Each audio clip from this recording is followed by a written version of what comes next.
Welcome back to the gun room. We are back out for another review today, and this one, I tell you, is probably one like I have never done before. So very seldom do you actually get a gun company, accessory company, manufacturer to come out with something that is truly different in the firearms industry.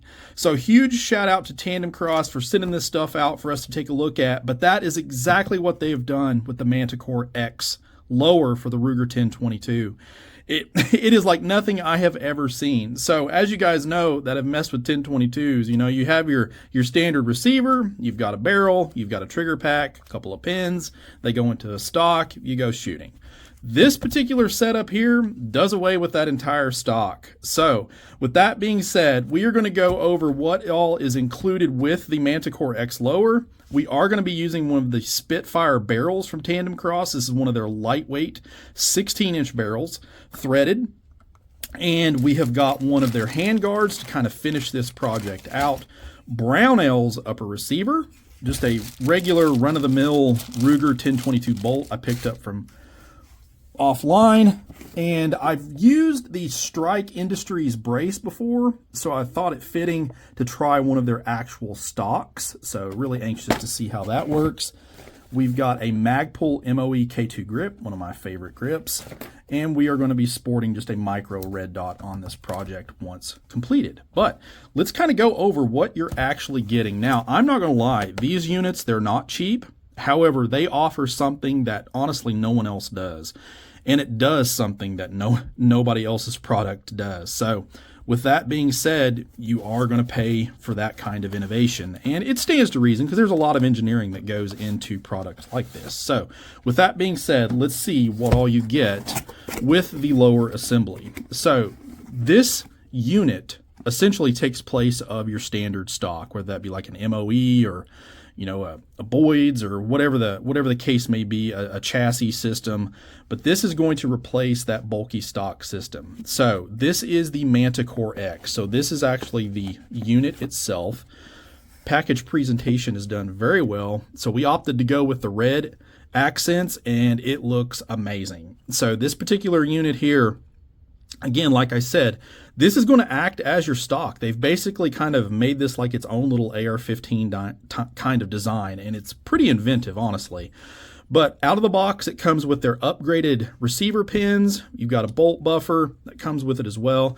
Again, we are going to make this to just a Brownell's upper receiver. But some of the interesting characteristics that makes this really different, other than the fact that it takes place of the whole entire stock.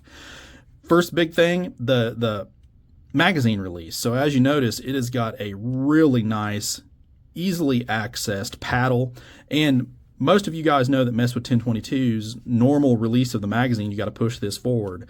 This is both ways, very inventive. You can push it forward like normal, or you can pull it back, and it will release your magazine that way. Very, very nice feature. AR-15 style of rotating safety, really nice there, really easy to see whether it's on safe or not. Your trigger itself, very nice flat-faced trigger with some texturing, some serrations cut in there. It's very, very positive feel. The trigger is adjustable. You can see that little hole there. There's an Allen set screw in there. You can take these down. I think it goes down to about 2.25 to about 5.5 pounds. And it's also adjustable for over travel. You can see that little set screw right there as well. It will take any AR-15 style of grip. Like I said, we're going to use the K2. And then on the other side, you can see this kind of circular button here. This is your bolt holdback. So this has auto bolt release, so you don't have to jack with finding that little pin or that little plate to push back to get your bolt release. You don't have to worry about that. So you can just rack the charging handle and it's good to go. You can see these orange little, I guess maybe rubber O-ring style pieces here, and some of the factory 1022 receivers, they're a little loose, so they added this feature to kind of lock that up a little bit tighter. You can take those out if you don't need them. You can leave them in if you do. Easy enough to take in and take out. Now the back, also a little bit different. So they include this piece here, which is a QD cup, as you can see there, and it can be mounted on the right side, or you can flip it over and mount it to the left. Pretty nice little feature there. And then on the back, This is where you can mount your Picatinny stock or your brace if you decide to go with a shorter barrel and not SBR this. But if you mount it like this, like straight up like so, that puts your stock at a completely linear position to the barrel. Or you can mount it reverse like this, and you can bring that stock kind of down at a little bit of an angle. And if you're using a red dot or an optic, help you get a little bit better of a cheek weld to the stock or the brace. So it's a really nice feature. So with that being said, we opted to go with one of these Spitfire lightweight barrels. And this thing, I tell you, it's definitely light. They tout 11.5 ounces with this barrel, and I believe it. So something a little bit interesting with this is you can see the M-lock kind of shrouding around the barrel, the inner liner itself. And Tandemkross sells a set of iron sights that mount into these positions. And you want to talk about a lightweight setup, really fast acquisition with those target sights. I may have to try some of those at some point. This is threaded half 28, does come with the thread protector. This is 0.920 diameter. So if you wanted to use one of these in a different bill with an actual stock, it would still fit in most, heavy barrel stocks. So that's pretty nice too. Stainless inner barrel, as I mentioned. Pretty nice crowning on the muzzle of the barrel. So definitely cannot wait to see how this thing here shoots. And then to kind of finish it off, we've got one of their hand guards. So this will mount on the underside of this and give us a little bit of real estate to put our hand while we're shooting. So we'll get that mounted up. But stay tuned. Let me get this stuff put together. I'll meet you guys back at the hide. We'll see how it does.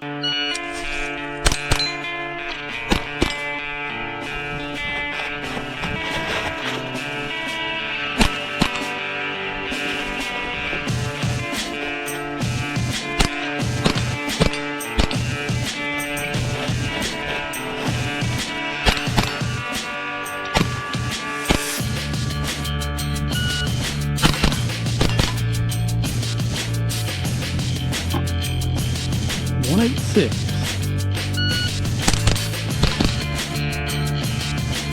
147.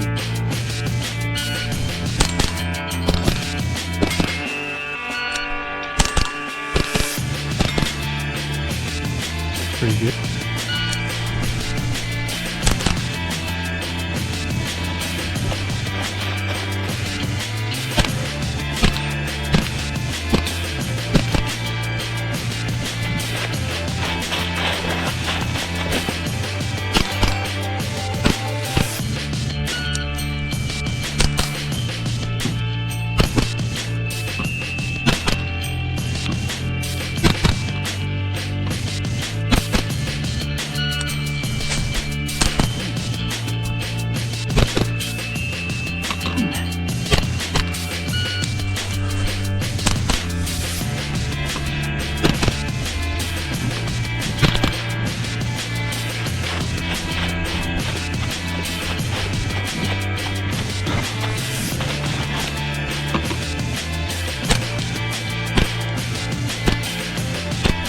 Oh, dang, 4 out of 4. Man. You want to go fast, Ricky Bobby? This thing will do it, guys. The Tandemkross Manticore X. So I hope you guys enjoyed the shooting footage. I ended up putting about 550 rounds through this thing and testing, a little bit more than I'd anticipated, but it is just an absolute ball to shoot. So kind of go over some of the things I found out about this while shooting it. The overall fit and feel was great. This thing comes in weighing only 3 pounds and 8 ounces minus the magazine as configured with the micro red dot and the Strike Industries stock here. So maneuverability is no issue at all. It was almost so light to a point to where you would overshoot targets a little bit, but that's just a training issue and could most definitely be overcome. I ended up using 2 styles of magazines, of course the BX25s and the standard 10 rounders. Had no issues at all with either of those. I will say the one thing I was interested in was how the lockup was going to be with the magazines, because there's no sides that the magazine goes into.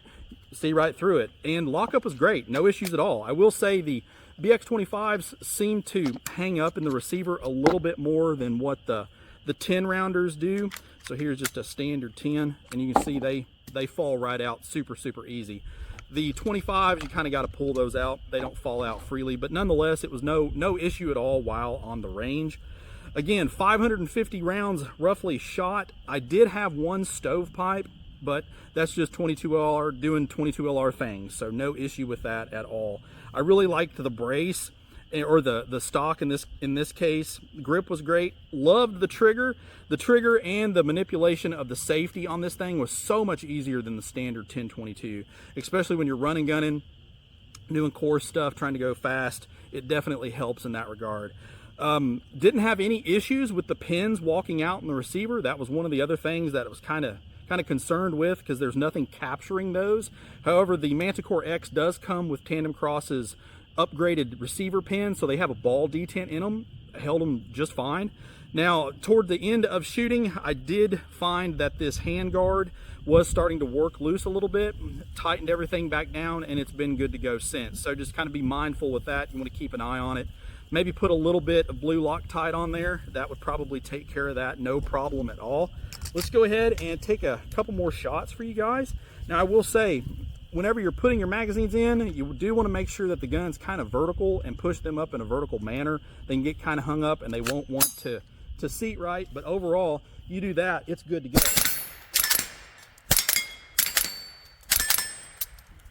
Yeah, it slings them out there, guys, no question about it.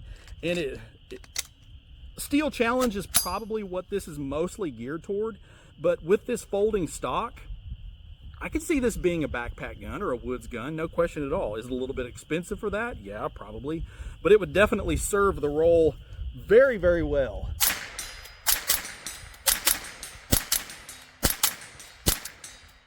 That was about 85 yards with a red dot, so this thing's pretty darn accurate too. I had a ball shooting this thing. Let me know down in the comments what you guys think. If there's anything else that you all would like to see on this, the Tandemkross, be glad to interact with you guys on that. But check them out. Definitely something interesting for the gun safe that you probably haven't seen or shot before. But if you like this content, please like, share, and subscribe. It really does help the channel. As always, shoot straight. Later.